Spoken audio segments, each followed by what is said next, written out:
This ABC 15 flash briefing is sponsored by Sanderson Ford. Straight up. Hi there, Kaylee O'Kelly here with your afternoon update from ABC15 Arizona. Today, the Department of Health Services reporting 540 new cases of COVID. It does bring our state's total number of COVID-19 cases to higher than 845,000 since the beginning of the pandemic. Officials also reporting a half dozen new deaths linked to COVID complications. In the meantime, up to 33% of Arizonans have been able to get the vaccine. State leaders announcing another mass vaccination site at Westworld Scottsdale. It will become an indoor site at the end of the month, and it comes as the state makes adjustments to other locations. The first drive-through vaccination location opening in Mesa near Loop 202 in Power. State Farm Stadium now providing vaccines overnight. It started Sunday. It's temporary, and the site will move indoors later this month to Gila River Arena. The Phoenix Theater Company is preparing to bring performances back indoors. Shows are scheduled to move back to the stage in early June. The size of the house not yet determined, but we can tell you that tickets to the summer series are now on sale. Jobs here in the U.S. appear to be bouncing back. The March jobs report showing we gained 916,000 jobs. These industries seeing the most job growth. We're talking about manufacturing, construction, educational institutions, leisure, and hospitality. There's room for improvement, though, there. The deal. We still have basically nearly 10 million Americans who are officially listed as unemployed. So just to get those jobs back, we basically need to do the same number of jobs added or recovered in March for each and every month over the next 10 months. Analysts are adjusting their expectations for April's job growth, expecting 1 million more jobs to be added, in part because of the strong recovery seen in March and because of the CDC's latest guidance on travel.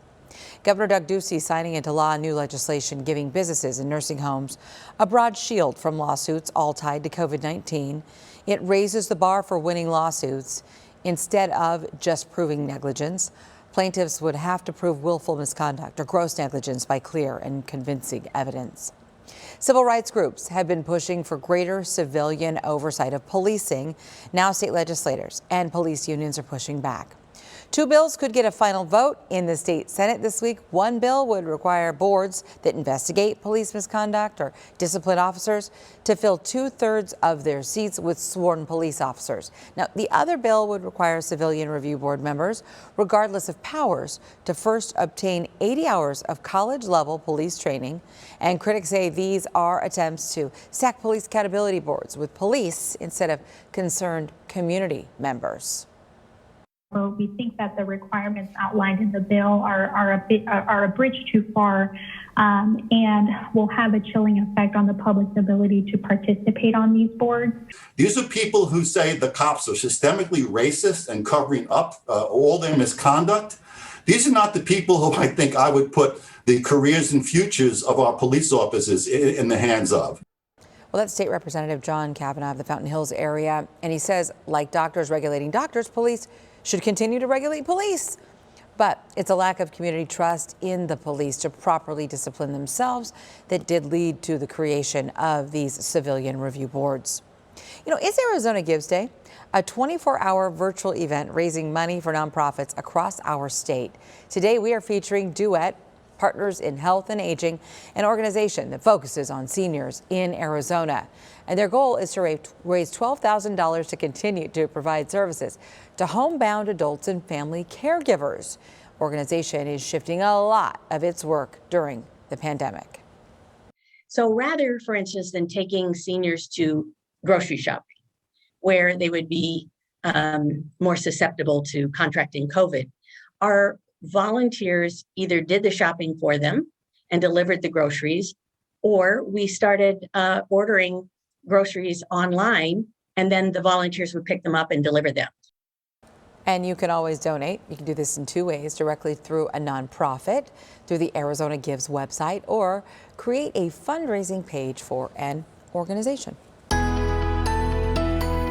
Good morning. I'm Megan Thompson, tracking your most accurate forecast. A nice start to the day today, but we will warm up once again into those 90s, a little bit above average for this time of year, but also a little bit cooler than what you felt over the last few days. So 60s in those morning hours, 70s by 8 a.m., 80s by 11 a.m. Winds will stick around today, too. In the valley, we could see gusts between 20 and 25 miles per hour. Southeastern Arizona, you could see gusts up to 40 miles per hour. As we take a look across the state at those highs, 77 in Winslow, 70s along the rim, 60s to the north, 75 in Kingman, 73 in Prescott, and the 80s there, mostly to the west along the Colorado River Valley, 92 for you in Yuma today. So 90 today is the high in the Phoenix metro, 92 tomorrow, 93 by Thursday, and those breezes come back again. 95 by Friday, 93 come Sunday.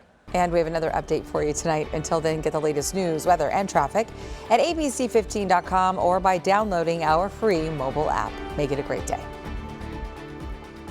This ABC 15 Flash Briefing is sponsored by Sanderson Ford. Straight up.